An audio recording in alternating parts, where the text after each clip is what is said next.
So, A, tell us a little bit about yourself. So I was born in Guayaquil, which is the coast of Ecuador, into a missionary family. When I was 3, we left the country to Central Asia. And we were there about 7 years, and after that we came back. So what happened when you guys got back into the country? We were here for about 1 year because my dad needed surgery. And he couldn't fly back, so we were here for a while. And when we got accepted to go back to the missionary field, we went to visit some family. And we went over there, and it was getting dark, it was late, and we were coming back, and there was this drunk driver in a truck, and we had a car accident. I had to witness my parents and my brother die in a very violent way. Wow, that's awful. So what happened after the accident? Well, the police came, I was in the emergency room, my grandmother showed up, and she basically left me with my uncle in the part of the jungle of Ecuador because he was a pastor there. And I was there for 1 year, and while I was there, she was illegally getting my custody, and she was in charge of me for about 4 years. So she illegally got your custody. What did she do with that? Why would she do that? Well, because my parents' family was never informed of the situation, and obviously they wouldn't want me to go with my grandmother because between families there has always been conflict. That's basically it. So what was it like to live with your grandmother?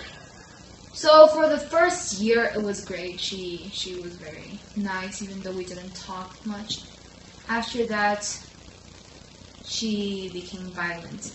But during these years she always took me to churches and to people and made me tell my story so she could use me to hustle other people and obtain money out of it.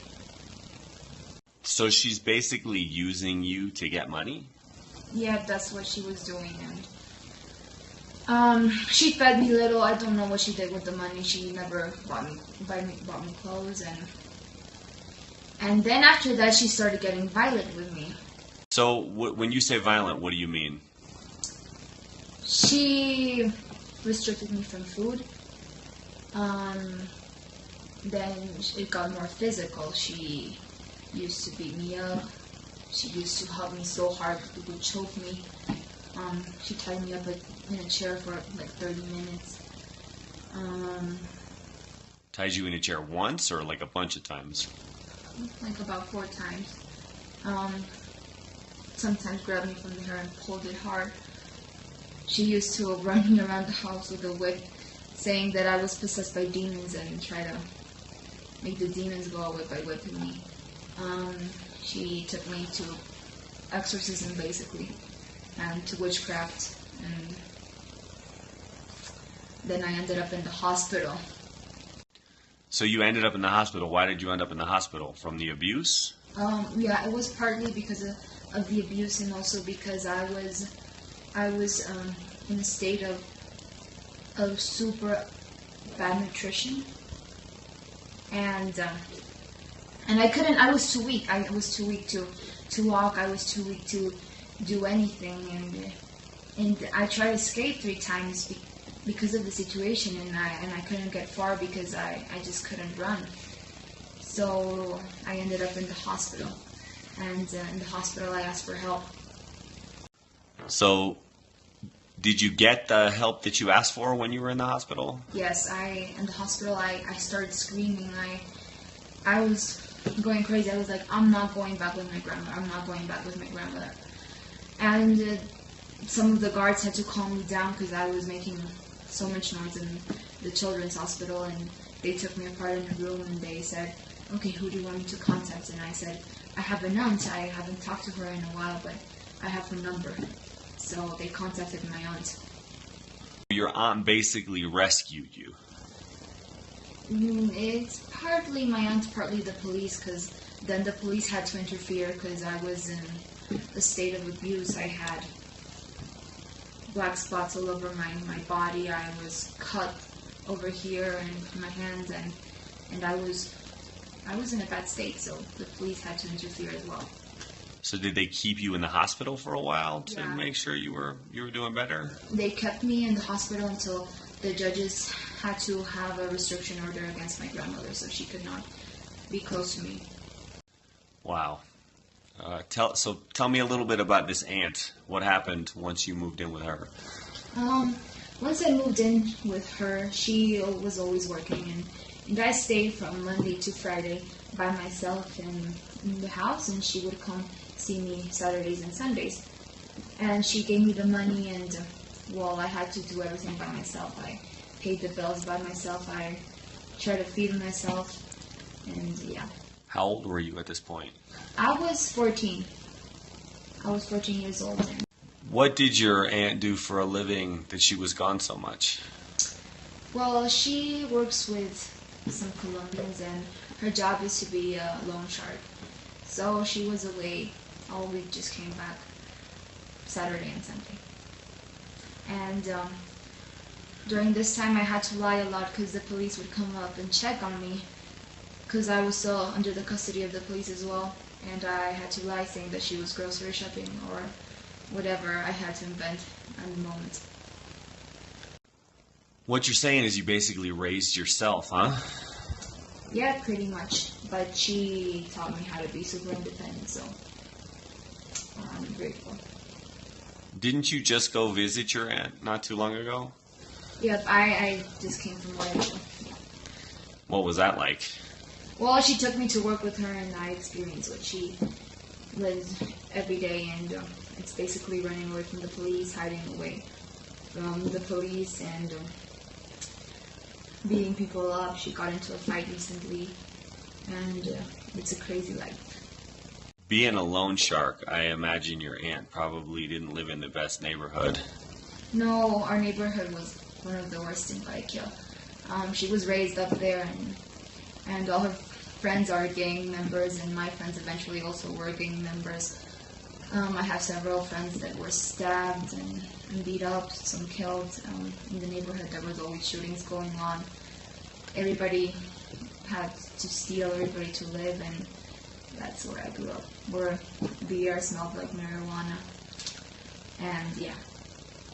So you've had this crazy background. You've been through all this abuse. You grew up in gangland, South America. What's next for you? Well, right now I was blessed with this full scholarship to kind of like a prep school. And I'm going to go there for a year before I hopefully enter college in the States. All right, so we're kind of up to the point where you and I met. You get out of this crazy situation. You come back to Alliance, which is a solid Christian school. And you come to me and ask me to train you for the Marine Corps. We start training together. We start talking about self-defense. I still don't know your background at this point. But we ran into a guy who was recruiting girls for this bridge scholarship into elite schools in the United States. And I kind of hooked him up with you, right? Yeah, that was pretty cool. And then you got accepted into this program, which is pretty amazing because it gives you the opportunity to get into Harvard or one of these other great schools back in the United States. without having to worry about all the drama with papers and citizenship and everything else. And the school, what's it called? Yeah, it's a super elite school, right? Yeah, what I've heard, president's kids and actress kids go to this school. Yeah, so those people that don't know our background, we've been building out this program here, trying to help kids who are going through similar situations that you're going through. You and I started physically training together. That was kind of how we met. Through the self-defense talk, you got to meet Rich Dimitri. Mm-hmm. You kind of got to meet Sean in passing. You and I talked about the Guerrilla Silat program and the fact that we were building out this Guerrilla Silat program to teach people self-defense skills and help them rebuild their life. What did you think about the Guerrilla Silat program? Well, I really think it's very useful because it's concepts that it's easy to catch on, and you don't have to train so much for it. It's something that comes out natural, and especially for girls, it's it's a really good tool to have in hand. So because of your exposure to real violence in your life, you've seen real violence.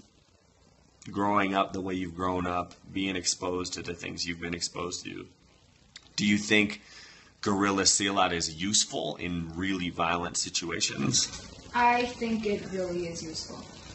I've been always used to punch people when I am in a fight or something, and I think if I would have learned this earlier, it would have helped me more in these types of situations. So do you see the different choices that you could have made? I mean, coming up the way you've come up, you and I kind of have similar childhoods. We could have gotten involved in all kinds of craziness. Do you feel like this program and the opportunities that have presented themselves through your involvement with me and everything that's going on have given you some different choices, some different opportunities? I believe so.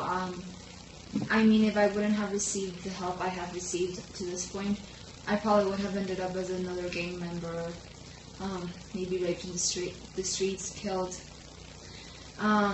So it has helped me. And now that all these new doors have opened for you and you have these opportunities that are presenting themselves that you wouldn't have had otherwise, where do you see yourself in 5 years? Do you have a plan? Yes, I want to pursue the master's in physical therapy, and I want to apply to a job that I would like and help people with the skills I have obtained these years, and I see myself economically stable.